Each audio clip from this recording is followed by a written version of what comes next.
and welcome to another episode of the Woolly Mastadon Craze podcast, episode 42. My name is Tori, or Victoria, the mastermind behind the crazy, and thank you for joining me today.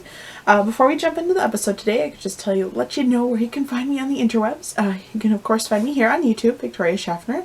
You can find show notes on the blog, woolymastadon.wordpress.com. I'm most active on Instagram as Tori Schaffner, so check me out there. You can find me on Ravelry as lilwestie, Lilwestie. I post all of my project updates there as well. And I am on Facebook. I am just not as active there. So there you go. I think that gets all the admin out of the way, so to speak. Let's see. Today is February. I don't even know right now.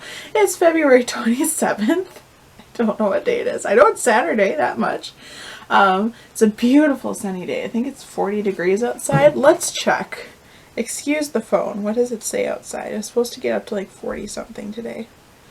I hear Midnight wandering around. 43 right now. Hey, it is absolutely warm. I actually have the bedroom window open. I can't have this window open because there's some like really loud buzzing sounds outside. So I don't know what anybody's got running, but unless it's like a sump pump or something. I have no clue. It's really loud. The sump pumps wouldn't be that loud. I retract my statement. But anyway, it's pretty loud out there right now. So I don't have the window open, but you best believe as soon as I'm done filming this, those windows will be open because it's so sunny and so nice. And we have a lot of snow on the ground. I live just south of Madison, about 10 minutes south of Madison in Stoughton, Wisconsin, and it's about, I don't know, there's a lot of snow here. People don't know what to do with it. They don't know how to handle it, so seeing it melt is kind of nice, and everybody's still super bundled up. Meanwhile, I've just been wearing sweatshirts as my jacket to work during the day because it's so warm in the morning. It's 32 degrees. Why do you need a full-on winter jacket? But anyway, I digress. You are here for the knitting and crocheting, I am sure. So I will share some life things later about just random weather rambles rather than just bombarding you with them now. I have a finished object. It just looks like a blob. It's a very, very large hat. No. This is actually another cat bed. The rim is actually twice as high, but I folded it over for stability.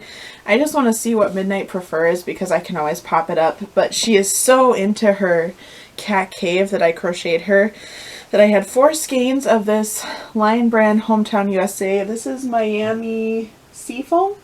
And I used a USN 9mm crochet hook and just crocheted a cat bed. 4 skeins. I just crocheted until they were gone, and she was, excuse me, excuse me, good grief, I'm allergic to cat beds apparently. But anyway, she was trying to steal this from me, same deal when I was crocheting it, so I knew she'd like it, and I actually finished it last night. I wanted to finish it last night because I only had part of a skein left, and she was trying to take it, so she was kind of mad at me because I wouldn't let her take a nap in it. But I was so close to having it done. But this is just no pattern, just winged it. It's kind of big, but it's supposed to be like nice and chunky and soft, and she seems to enjoy it. So if she doesn't use it as much, I'll pop the folds up and it'll have a higher sides, and then she can sleep in it that way. But I have one finished object. This took quite a bit of my time. I started crocheting this the Sunday after last podcast. So I must have started it on Valentine's Day, the 14th. And yeah, this is complete. Another hit. She loves these things. I'm only planned on making her that cat cave, and then I made this one, and I think this will be it. She's got beds everywhere. She's got a basket in here. She has an actual cat bed she rarely uses. She's got a cat tree. This is going to replace the ramen box with the blanket in it that she was emotionally attached to for the longest time. That's going to go in the garbage, and this can be on the floor. So I'm just going to set that on the floor in case she decides to join us. But yeah, that is the only finished object I have, but it took time. So obviously I was kind of working on that, and I was working mostly on one other project, so I will show you, we'll move on to works in progress, and I'll show you the thing you've seen before already. I worked on my socks again for Dad.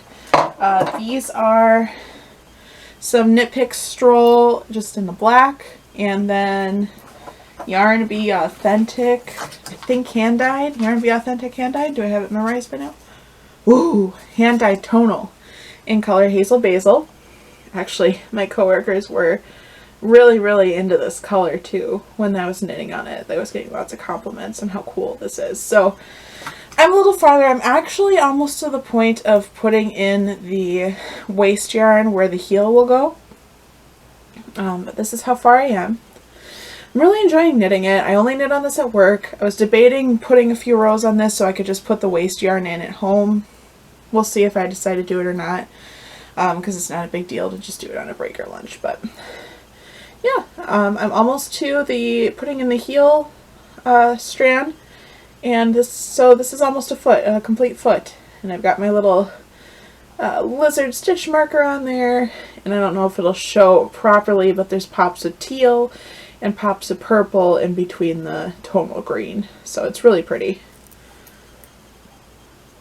I'm knitting these on US, I don't remember, I think these are US 1.5s actually. These are my only pair of Addie sock rockets. These are 2.5 millimeter, so I'm knitting these on a slightly larger needle. I do that for my dad and my husband's socks just because their feet are a little bigger and it works a little better for my gauge. And then I do 68 stitches instead of 64. It doesn't sound like a large increase, but it's actually all I need to do. And actually for my dad's socks, he requested that the ribbing on the cuff be a little tighter, so I'm probably just going to go down a needle size and see how that looks first before I take stitches out, because you need to make sure it still goes over the foot. So we'll see, but I'm getting farther on this. I'm enjoying just knitting on these every once in a while. I mean, I get in and out of it. If it's busier, sometimes I tend to just sit there and veg on my breaks and lunches because I just need like a break. But that's also a nice break. So let's see. My other work in progress, I only have 2 that I'm actively working on. I mean, I've still got all the blankets going. I haven't crocheted any granny squares that I can remember for the granny square blanket. I have crocheted on the granny stripe blanket, but again, I'm just going to hold off until I probably have like a good 6 inches to show you done on the blanket before. Maybe not that much, but you know, like a solid chunk to show, because what is there to show in a granny stripe blanket other than just, hey look, I did a little bit more on here. So it's really hard to tell that I did anything right now. So I have worked on that. I haven't really worked on the brioche hat because I was just sick of doing a practice project and decided I just needed to cast on my Shushui shrug. I'm really not sure how to pronounce that. So if anyone's ever looked this up and knows how to properly pronounce it, that would be fantastic. Let me see if I've got the picture. Okay, I do. It's not a great picture because my printer was mad, but this is what it is. There's literally no details on here that you can't see. It is a paid for pattern, so that's why I'm worried, but it's this Shushui shrug. It's basically a brioche shawl with sleeves. And no, brioche not in bread. Brioche is a type of knitting. My husband keeps teasing me about that. He's like, the only brioche I know is bread. It used to be the only brioche I know too. But it's a knitting stitch. I'm just looking to see if there's another view that doesn't involve a ton of like pattern. Yeah, there's no other view I can show without showing patterns. So, but yeah, I am knitting the Shushui shrug. I just thought it was so cool. And Suzanne, this is by Suzanne Summers, right? Right? Yeah, Suzanne Summer. Her patterns used to be, I queued this long, like a couple years ago, and her patterns, she used to not have larger sizes. So I think the highest size this went up to is like 48 inch, which is too small for me. I would need like one size up from that. So it was really frustrating. I had queued it anyway because I'm like, well, maybe I'll have enough skew. No, we're not talking about skews at a store. So maybe I'll eventually have enough skill to just grade it up and knit it a little larger. And then in the last, a little over a year, I would say, it's kind of, we'll thank the body positivity movement for this. People have been grading up their patterns to larger sizes, and this was one of them, and I was ridiculously excited. About a year ago, actually maybe it was March, I purchased the yarn for it, and then I never cast it on.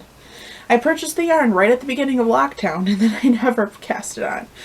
So I finally have, and I just don't want to stop knitting it.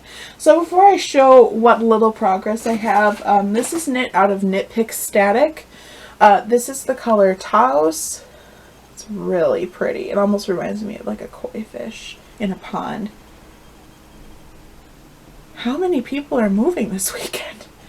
And then this is Beanstalk, and I mean, you know this would be my color. Like these two, of course these are my colors. But yeah, I have a bunch of skeins of each, and this is what it's looking like. I will say I didn't fully read the pattern, and I maybe should have picked the opposite way, because this is the right side. Really pretty, like really pretty. It's neon and I love it. And this is the wrong side, and there's like more contrast on the wrong side, of course, but this would be the back, like the shoulder area. But I was also worried about like the excessively bright colors. But you know what? It's a shawl with sleeves, and I knit my shawls in excessively bright colors and wear them. So I thought about for 5 seconds maybe having to find at least like one yarn to pair with one of these two colors that was like a solid. And we're moving boldly on. I'm having too much fun knitting this. I mean, this is going to be crazy. It is going to be insane. It is going to be burn your eyes out bright, and it is going to have so much color, and I am excited about it. So this is not getting ripped out. I am going to knit this puppy to completion, and I am so excited about it. I've never knit brioche other than the hat, and I've never knit brioche flat ever because the hat was in the round. So I really appreciate, she has put out a YouTube video. It's a 20-minute YouTube video, and it basically shows you how to do the cast on and how to get the rows started.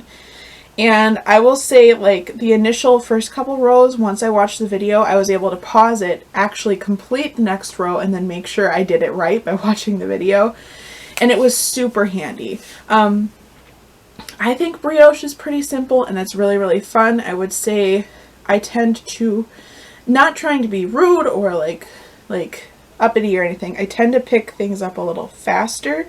So I would suggest doing a test swatch if you tend to take a little longer to catch on to knitting stitches.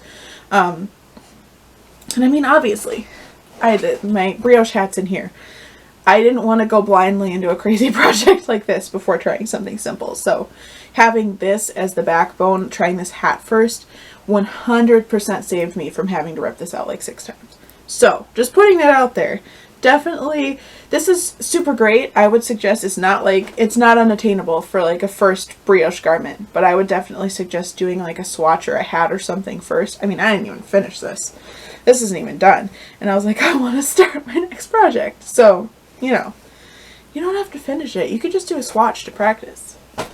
But certainly helped me here. I'll show you the right side again. But so bright, so colorful. And I honestly think about this at work. Like, I want to go home and knit on this. So you do have to focus, so it's not like something that you can just mindlessly knit on. At least I can't. I'm sure there are people out there who they can mindlessly knit on. There is no way I can mindlessly knit on this. I need to follow the pattern. I need to mark my rows and count my rows. But totally worth it. I've just spent more time talking about this than I should have. Oh, and I'm knitting these on US 3. 3.25 millimeter needles. Who cares about the needles? What are they doing? Okay, there's kids, you know, just beating stuff up outside. Whatever. But yeah, really enjoying this. That's kind of all I want to knit on. So, yeah. That is actually my last work in progress, I believe. Yes, it is. We'll jump into everything else since I've just been blabbering on about that project forever. I don't have any sewing. I actually don't have any spinning because I worked on the cat bed and I was obsessively working on that shrug. So yeah, no spinning or no sewing. I do have stash enhancements because my Knit Picks order came. So I had ended up, I was going to order yarn for... it would be for my birthday and Christmas. I had saved up the money I'd gotten, and then I ordered those mini skeins and that needle minder, and then I ordered from Knit Picks, because Knit Picks is by far the most affordable place to buy nicer yarn. Like, this isn't going to be your Red Heart or your Lion brand, although there's nothing wrong with those brands. I want to knit a sweater out of some Lion brand acrylic. They've got some really nice colors in a newer line, and I really want to try it. So there's literally nothing wrong with those yarns. But I would say if you're trying to like up your game a little bit and get a slightly nicer yarn that's wool, Knit Picks is a great place to find it. I mean, it's going to be more expensive than yarn out of Michael's or Walmart. But yarn's just more expensive now anyways. So whenever I go to a Michael's or a Walmart or, I don't know, Joann's, I haven't been to a Joann's in years, or a Hobby Lobby, like, yarn's more expensive now when it hurts. But anyway, I ordered 2 sweater quantities of yarn. So we might as well start with the first one that's on top, because this is part of it.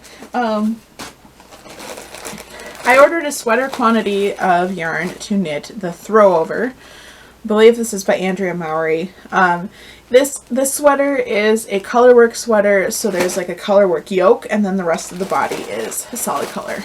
And so I went with a brown, and this is how, if you order a certain amount of skeins, they just give you the entire pack. But I actually have more than that, so one second here. I have yarn on top from another sweater. We'll show you that in a moment.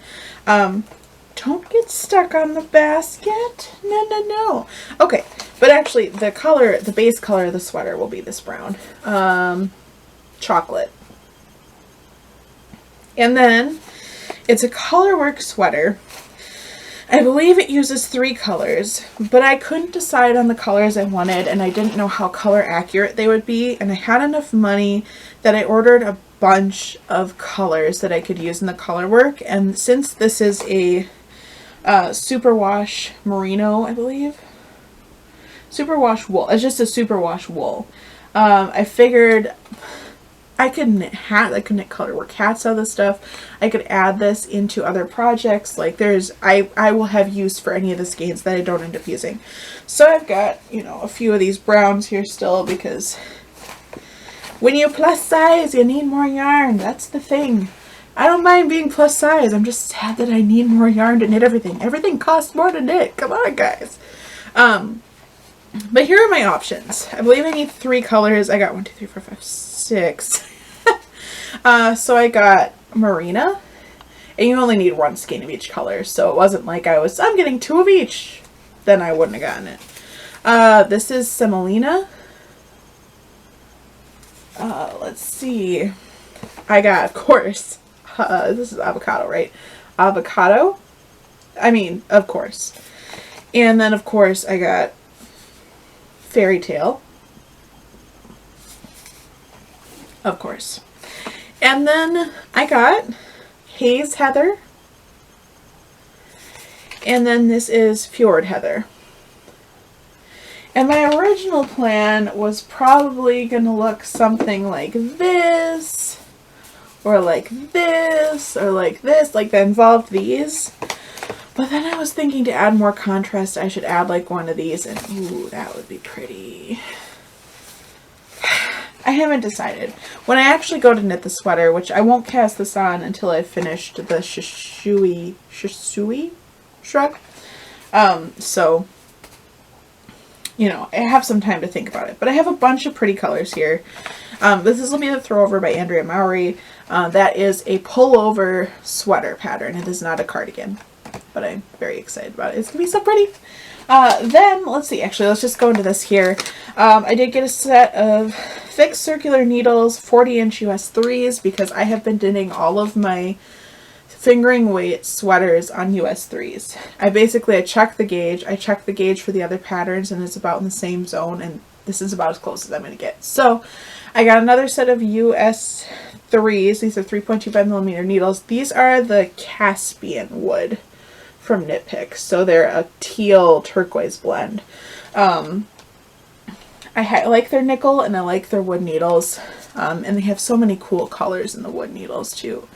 Their radiant set is oranges and purples.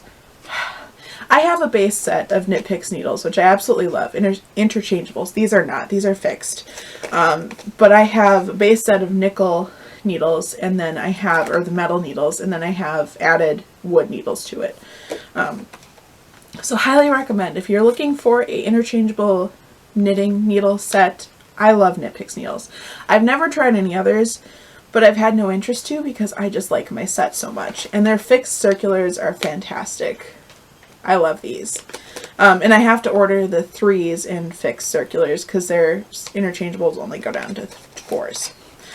But then I thought this was adorable. Their little thank you for the order card is a paper doll.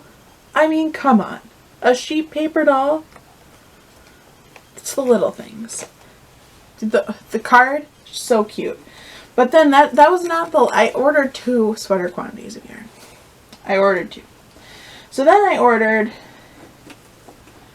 another sweater quantity of yarn. This is intended to be for the Pink Velvet Sweater by Andrea Mowry. Again, a colorwork sweater with the colorwork at the top. It's a pullover sweater. Fingering weight this time. That was worsted weight. My main color would be the turquoise.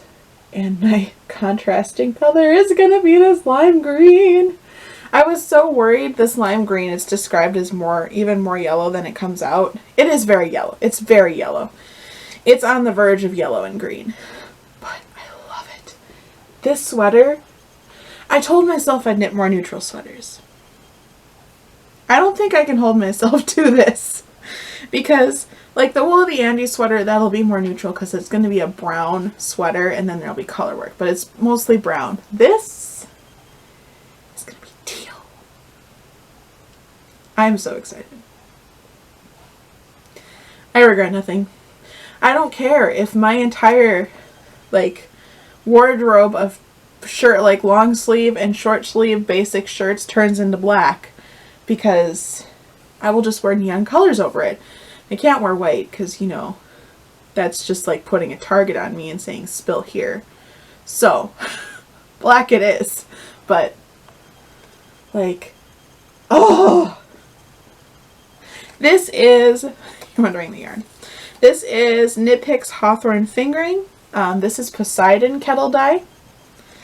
And then this is Cattail kettle dye. I don't get the color name for this one. This does not remind me of cattails. But I don't care because I'm in love with the color, so. And I like cattails separately, so whatever.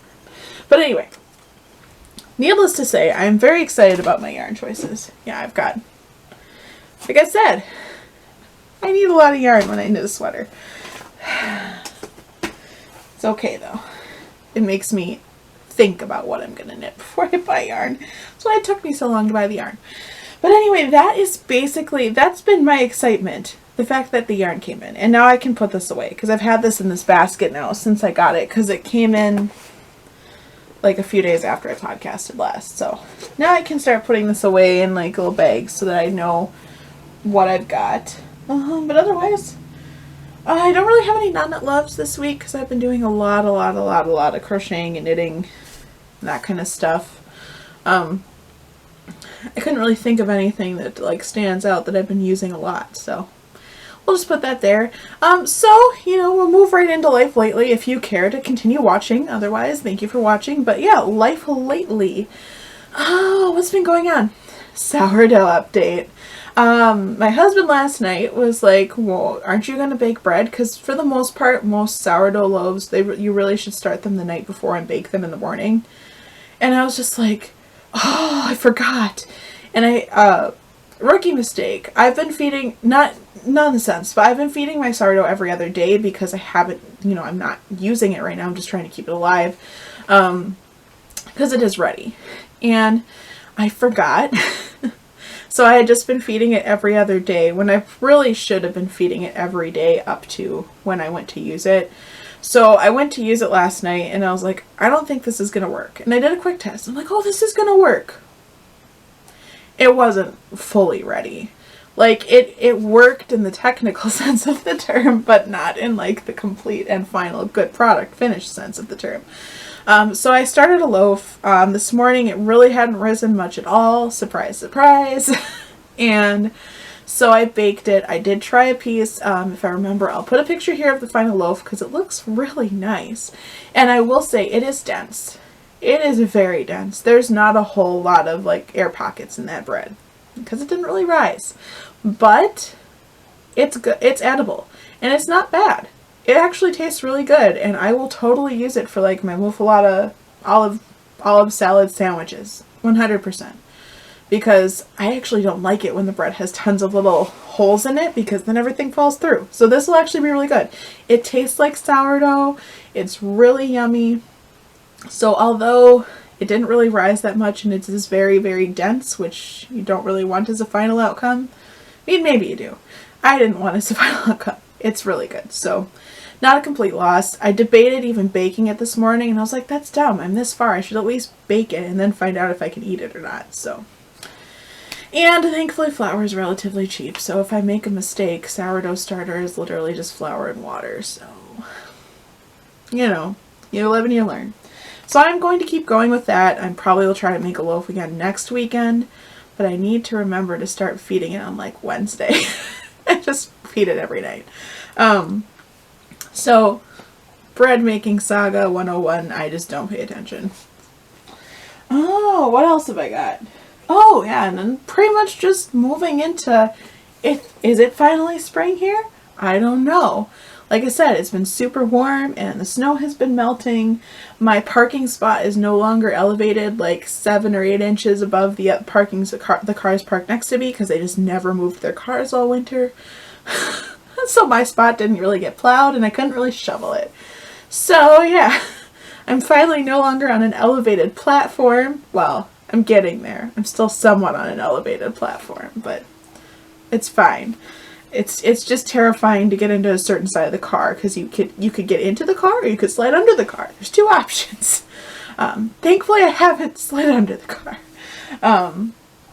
But yeah, we're finally, the snow is melting, it's sunny, it's warming up, so I'm just really enjoying it. It's making me more motivated to just try new things and get back into the things I love a little bit more, which is super nice because I sense that my bit of a funk the past couple months actually was probably just winter. Probably sad. I don't know. But it was just winter. So I'm really glad to like feel some more motivation to like start stuff and want to do stuff and do more projects, and it's been good. Oh, I don't know. I'm trying to think if there's anything else. I mean, otherwise, what else can I say? It's 2021, 2020, everybody's wearing masks. We're all staying home, so... And I always used to say that if I didn't work out of the house, I would never leave the house, which was very true last year during lockdown. That was just proven that I just won't leave the house, which we weren't supposed to, but I just didn't. So, good thing I work in office. It gets me out of the house and then I can come home and enjoy the things I love. So anyway, with that, I am ranting, I am rambling, and this is going to be a long enough episode as it is because I had to change the battery halfway through. So I better get going on this and let you go.